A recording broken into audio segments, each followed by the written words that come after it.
Hello, Aries, Sun, Moon Rising, and Venus signs. Kamusta kayo? Sana po ay nasa mabuti kayong kalagayan.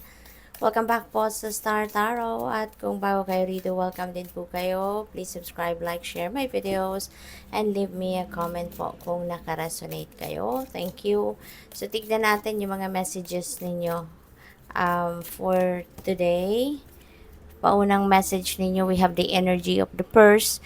Pay attention to your finances. Okay? Ito yung panawagan sa inyo sa ngayon, no? Na maging aware kayo sa in and out of your money, saan napupunta, anong pagkakagastusan ninyo, yung ganun.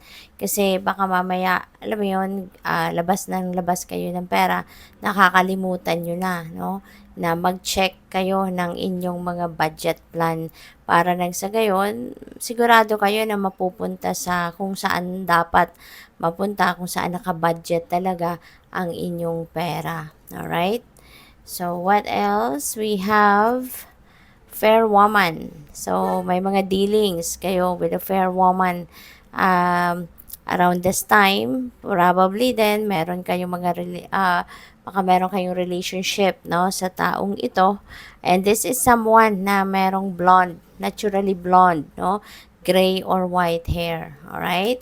So, good luck sa iyo kung ano man yung pag-uusapan ninyo ng taong ito. Good luck. So, what else? We also have shield.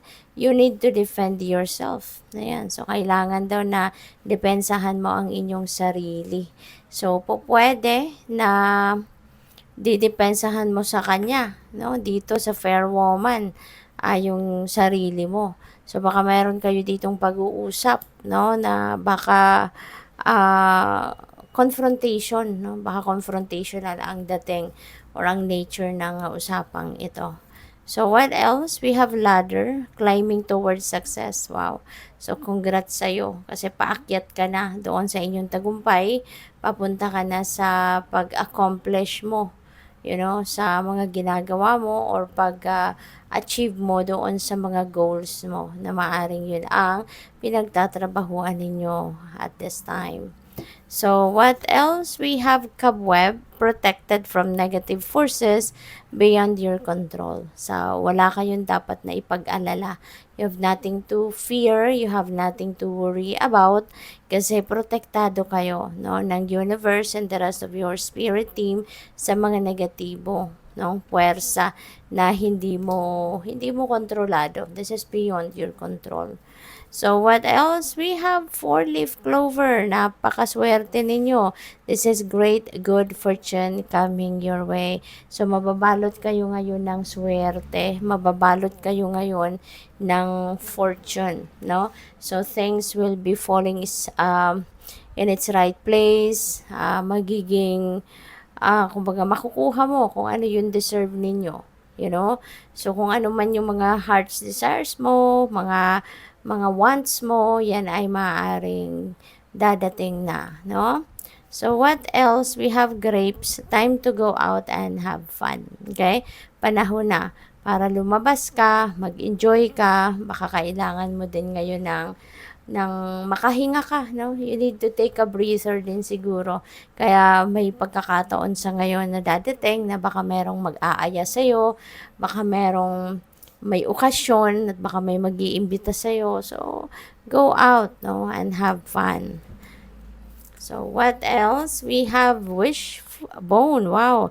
A wish was granted. Napakaganda. Kasi kung ano man itong mga wishes ninyo, ano man yung mga hinahangad ninyo, minimithi ninyo sa buhay, maaaring yan ay makukuha mo na sa ngayon, no? Pero granted na siya no? So, kung hindi pa dumadating, kung ano man yung mga wishes ninyo, maaaring sa spirit realm, granted na yan, at maghihintay ka na lang ng right timing, you know? At yan ay ibibigay na din sa iyo. So, what else? We have mountain road. You are on the road to success.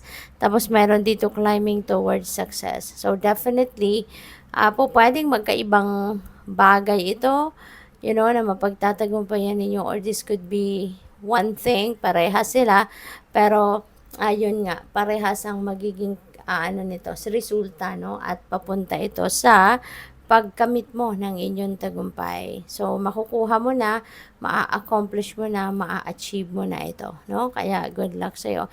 It could be trabaho, diba? It could be a task, or it could be sa career related, pwedeng negosyo ninyo ito, mapapalago nyo na, or po pwedeng examinations, baka magte-take kayo ng exams, board exams, or qualifiers, or whatever kind, no, maaring ikaw ay magtatagumpay dyan at makakapasa ka.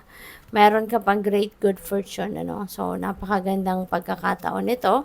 We have the energy of the claw. Be careful, do not take risk. Kaya mag-iingat kayo, baka matempt kayo dito na mag-take risk. Baka matempt kayo na gumawa ng mga bagay na hindi muna dapat or hindi muna kailangan. Okay? So, stay put ka lang muna. Alright? So, what else? We have coins. Wow, Aries. Merong perang dadating, no? At hindi malayo mangyari yan kasi we also have that great good fortune energy. So, most likely, most likely ito ay mapagtatagumpayan mo din, no? And this is money. Maaaring meron dadating dito na kaperahan sa inyo. We have torch, spiritual development, enlightenment, awareness, and understanding. So, siguro magkakaroon kayo dito ng mas malalim, no, na relationship with God. Mas magkakaroon kayo ng mas malalim na understanding din sa sarili mo or sa kung ano man ang mga relasyon mo, sa iyong spirit team. So, good luck. Tingnan natin kung ano pa ang mga mensahe para sa'yo. We have travel. So, meron ditong long distance, sabi daw, communication will open up your life. Exciting experiences for singles and career advancement for others. So, baka ang iba sa inyo dito magkakaroon ng opportunity to travel. O pwedeng meron ditong mag-iimbita sa inyo na umuwi ng Pilipinas kung kayo ay nasa abroad, or baka kayo mayroong mag-iimbita sa iyo na pumunta ng abroad, no? Mamasyal siguro. Or, for others of you naman,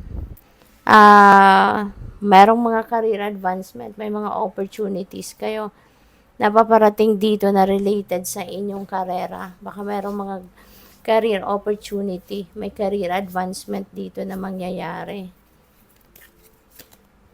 Assert yourself, go for what you want. The time is ripe for soulmate connections. Birth of a child is also likely. So, baka meron ditong dadating na baby, no? Baka merong mga anak sa inyo and welcoming a new baby in the family. And iniimbitahan din kayo na, sige, push mo yung sarili mo. Go for what you want. Okay? Kunin mo, pagtiyagaan mo, pagsipagan mo kung ano yung gusto mong makuha at susuportahan ka ng universe. So, good luck. Thank you for watching. Love and light. Namaste.